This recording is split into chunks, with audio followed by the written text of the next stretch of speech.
So the question is, like always, the perfect reminder, like always, is who are you? Who are you? That's the question.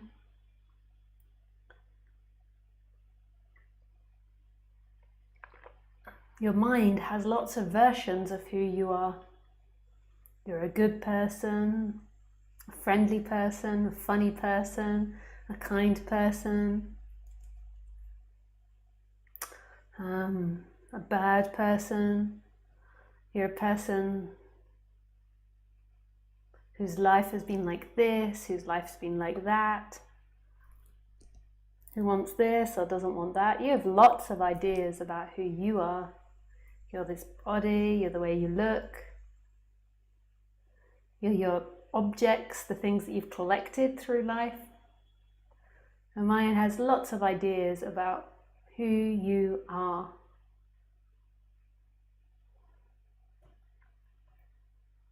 So it seems that in the West, we've been taught this religion called Christianity, and that's had a profound effect on our way of thinking and our way of looking at the world. So maybe I should explain thinking. Like, if you're new to this subject, you might not even realize that you think, and the way you see the world is dependent on what you think about the world. So if you think the world is good, then that's the way it is. If you think the world is bad, then that's the way it is.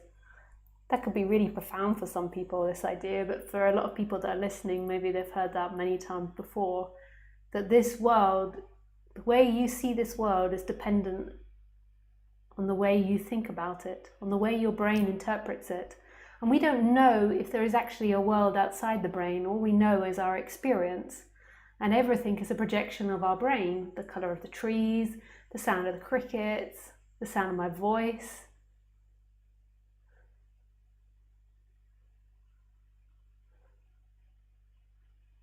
Whether you like something or not like something, all of it is a projection of your brain. See if there's anything that you can find that isn't seen or goes through the filter of your interpreting brain.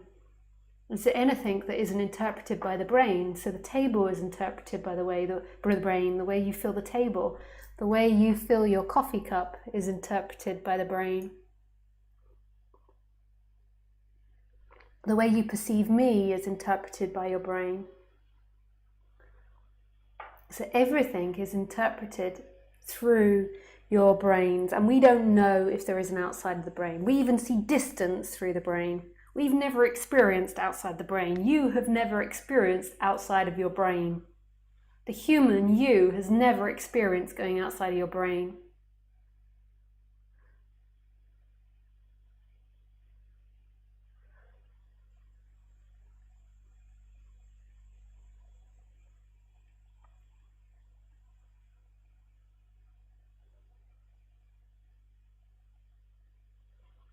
So everything that you see, everything that you experience, everything that you love, everything about you is a production of your brain.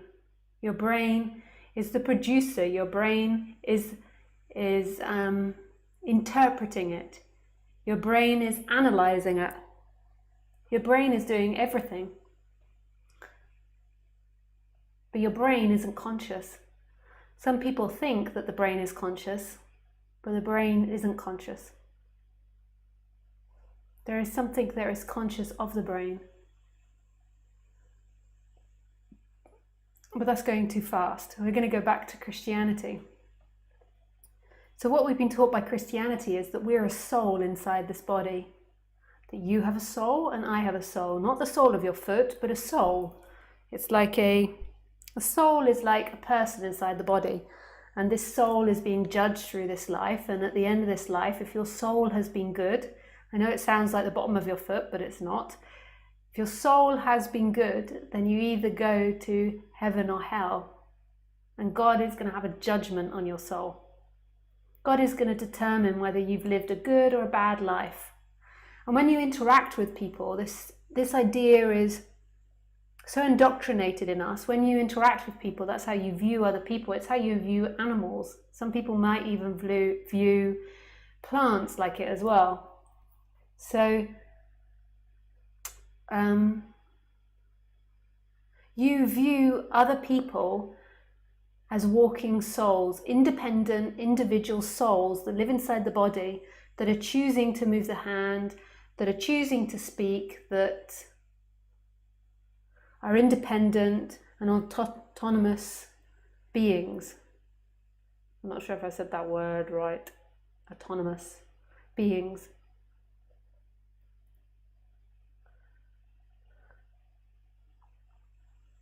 But nobody in our society is conscious of that. We don't think, hang on, this is a conditioned thought. This is something that I've been taught by Christianity, and I'm not actually sure if there is a soul inside of you. We just assume that's correct, just like we assume our words are correct. Just like we assume there is the existence of good and bad and green and yellow and blue and indigo. And like we assume that a table is actually a table, where really it's what we've named it. And our naming of something doesn't actually make that something that object. It's just a naming system that we've come up with. So we walk around, or we're born, and as we grow into this society, we just get indoctrinated in this idea that each body has a soul in it with feelings and ideas. I think we think about it about our dogs, our children, our grandparents. We think about it with ourselves, with everyone, that everybody has a soul. And we kind of think that the soul is most probably independent of the body, and it lives on after the body dies, because that's what Christianity teaches us. But there's a lot of atheists in Western society nowadays. But even atheists still believe that there is someone, while the body is moving, someone inside of the body. But in the East, and it seems in lots of spiritual traditions this was questioned, and maybe originally Jesus's message was that, and maybe originally the Torah before the Bible had this message in it as well. I don't know who wrote the Torah. Was that God? No, I don't think it was God.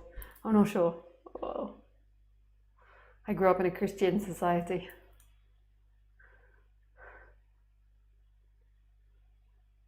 I could Google it, but I'll let you guys do that as I'm in the middle of a talk.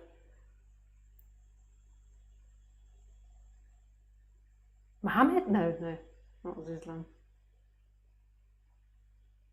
Okay, moving on away from the Torah.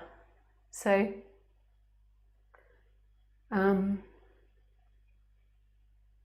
in the East, in say Buddhism, Hinduism, Jainism, Sufism,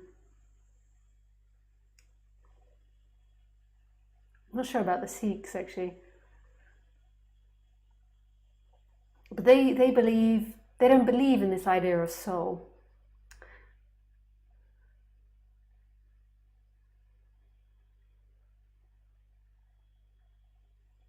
So that means that life is looked at completely differently, because they're not taught from really young children that their soul's inside of the body. They're taught something else.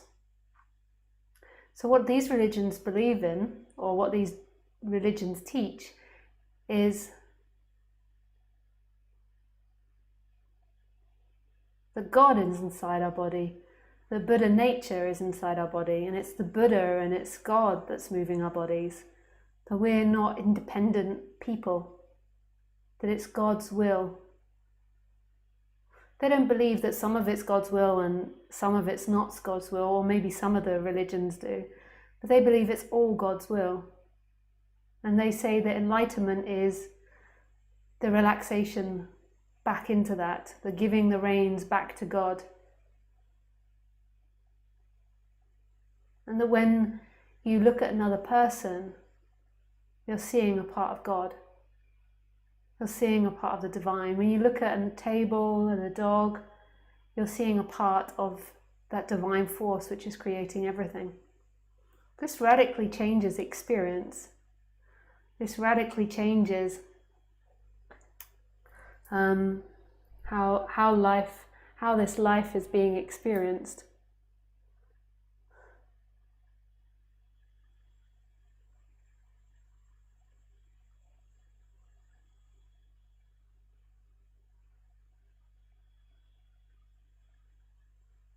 to look at life and to have a language based on the premise that it's not a separate reality. It's funny because science is suggesting this, even though scientists maybe want to be as far away from God as possible. But science seems to suggest that reality isn't a divided reality. So we have this idea that, oh, it's making me cry, it's so beautiful. We have this idea in science, which is just another idea, they're all made of something called atoms. And inside atoms are smaller and smaller particles. And these particles are like building blocks, and they build everything, almost like Lego. So you build all these objects, but it's all made of the same thing. Even space has these atoms. So even the distance between me and you has these atoms. So when you actually look at an object, it's all made of the same, no matter what.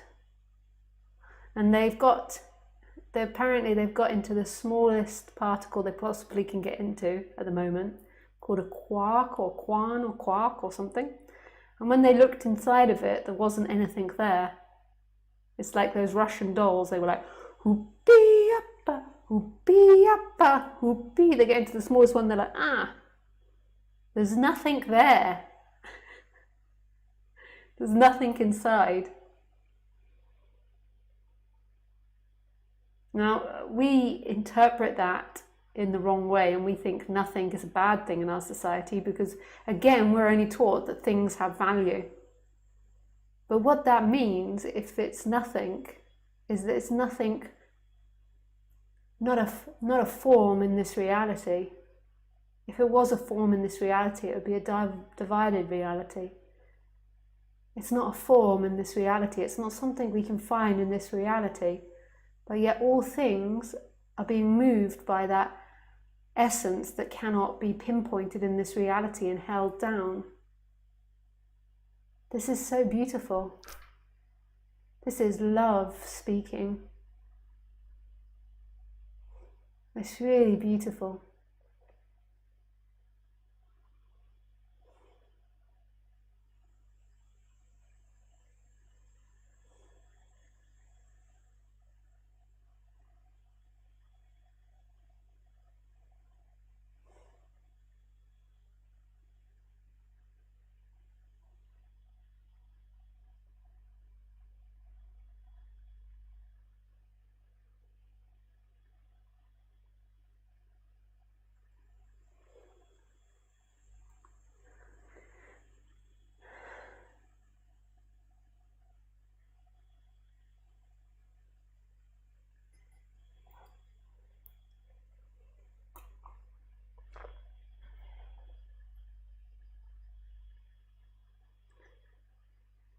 So you think, on the surface of things, a thought is produced in your body saying, I did this.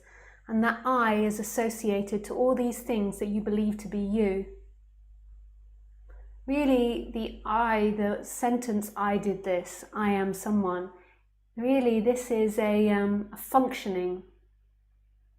It's a way of communicating. So if I ran over somebody's cat, then I could go and apologize to them and say, I did that, and I could offer to pay for the bills, and I could apologize for that, and I would take responsibility for that.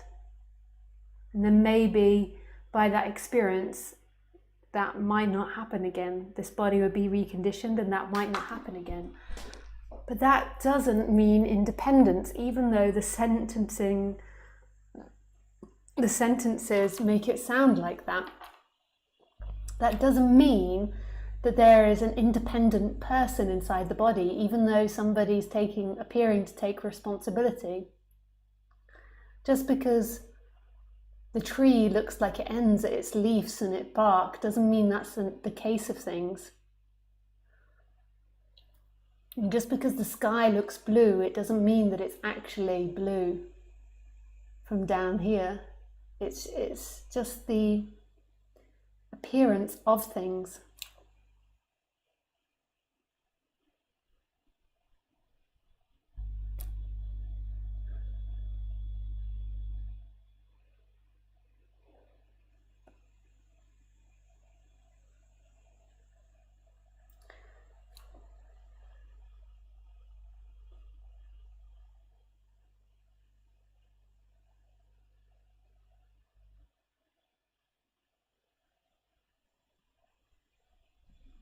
Moses and Joshua. Oh, thanks, Bill. Moses and Joshua wrote the I've forgotten what it's called. I have such a terrible memory. The Torah. Okay, so back we go to speaking about this beautiful subject. It's just the appearance, it's the way we communicate in our society. Khaleesi can't say that, so say if, for example, Khaleesi's my dog if you've never watched before, so say if she stole food off the worktop and I caught her, which she would never do, she's not that type of dog. She stole food off the worktop and I caught her. She has no sentences which she could say sorry or oh, I feel bad about doing this, my greed just overtook me. To her, it happened and she doesn't even really remember it. But we say she decided to do that and she chose to do that. But from her perspective, she didn't choose to do that. There was impulses that arose. And that's what's happening in us. We're all impulses. And the question is, who is those impulses? Because the person that you think yourself to be is an impulse as well. So you think yourself, you have an image of yourself now, of who you are, this is who I am. But this is an impulse arising now. And in the next moment when you're arguing with your friend, you totally forget about that image you had of yourself. And there's a new impulse, a new sense of you arising. But there's still the same beingness, the same consciousness looking, experiencing it. And that's who you really are, is this I am and this empty looking. And this is freedom, remembering this. It's not freedom for the person because the person doesn't exist. The person is something that's appearing and disappearing in this moment. It's a functioning, and sometimes you'll think you're this and sometimes you'll think you're that. But the freedom is this collapse back into who you are, which isn't separate. Who you are is this I am and this empty looking, which is everywhere. The I am actually, your sense of being that's always been there, that sense of ageless presence, doesn't actually reside inside the body. And it's the same with consciousness. But consciousness doesn't reside inside the body either. It's an idea that appears. So the idea is that consciousness resides and ends here, and the I am resides and ends here. And those thoughts give the appearance that that's real. But if you come back to this moment, beyond thinking, so right in the stillness of what's happening, consciousness isn't located anywhere, and neither is the I am. There is this experiencing that's from the angle of that character, but you're looking and your sense of being doesn't end anywhere. Like right now, where does your consciousness or your empty looking end and begin? I don't mean the personal awareness that's saying, choose this, choose that, she's wrong, she's right, I like this, I like that. Put your attention in your foot, in your head, in your nose, put it in the I am, who is looking, blah, blah, blah. I don't mean that, the personal awareness. I mean this big consciousness. Where does that big consciousness end? Is there anything that's outside of consciousness? Like, what would that look like if there was something outside of consciousness? That your consciousness ends, it's like a cliff suddenly, it's just like whoomp. And then how would you see something beyond the ending of your consciousness? Because that wouldn't be conscious, so you wouldn't be able to see it. In order to see anything, there has to be consciousness. So everything is appearing in your consciousness. Not your consciousness as the character, but consciousness as everything. Just think, what would it look like your presence, your sense of being suddenly ending somewhere? That's not your experience. Your experience is that you don't know the point where your listening ends and my words begin. You don't know the point. Therefore, there is no point. Because where is it?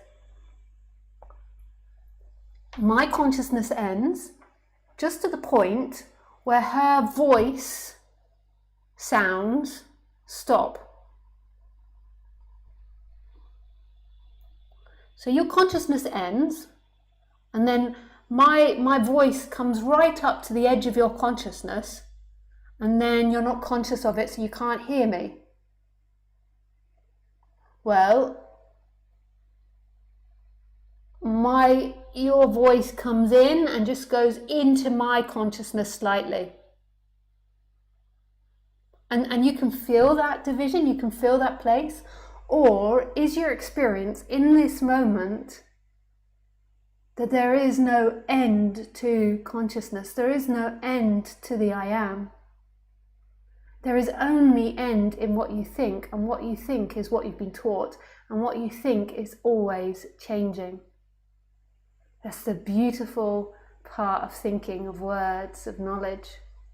Again, in society, in regular society, more than likely not the people that listen to my talks, but in regular society, people always think that you have to have fixed ideas, and you have to always believe one thing, and if you don't, then in some way you're doing something bad. If you change your mind.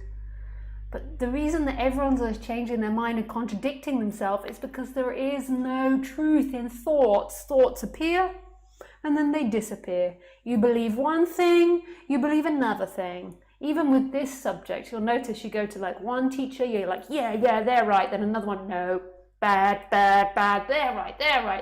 No, bad, they're right. And that's the beauty of thinking. It's always changing.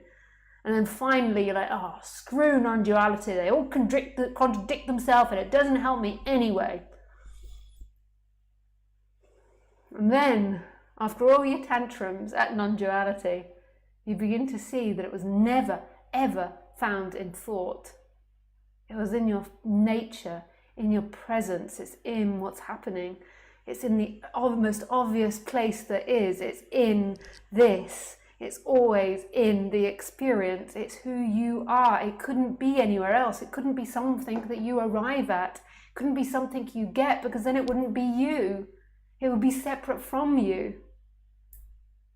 It's so beautiful, this subject. This is unconditioned love. It's right here. And we have to relax the person. I acknowledge that. I used to, when I first started speaking, thought that all I had to do was communicate this and people would just hear it beyond the person. And I learned and I changed, because that's the nature of thinking, and that's the nature of being human and expressing and being conditioned. I'm not a solid thing. I'm always changing, just like everything else around me. I am life. I am all ideas, every idea. And I changed, and I realized that the person needs help relaxing, because if you don't help it relaxing, then more than likely what it'll do is it'll try to use non-duality to relax itself, which can work to an extent. Non-duality can be very relaxing, but I think it's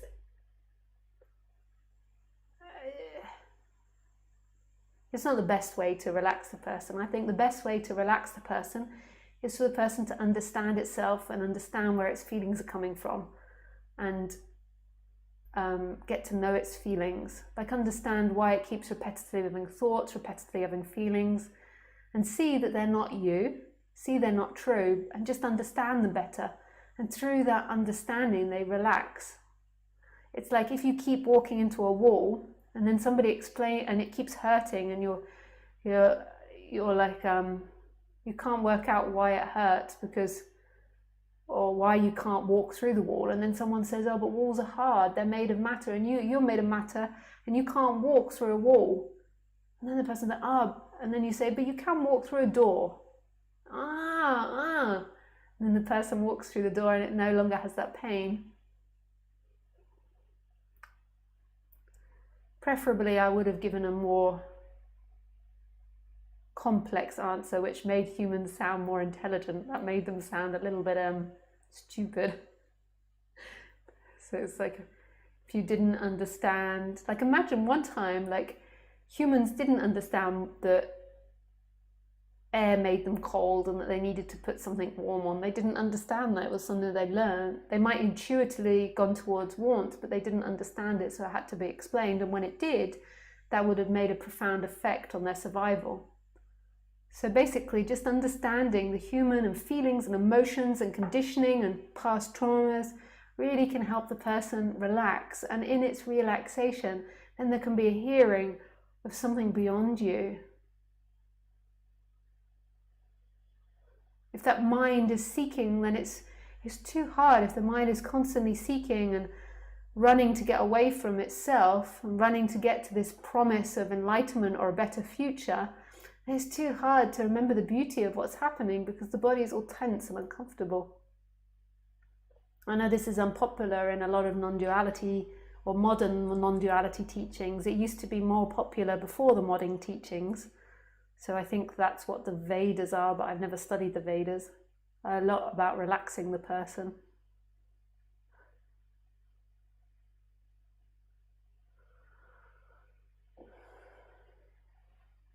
In Buddhism, there's a lot about relaxing the person too.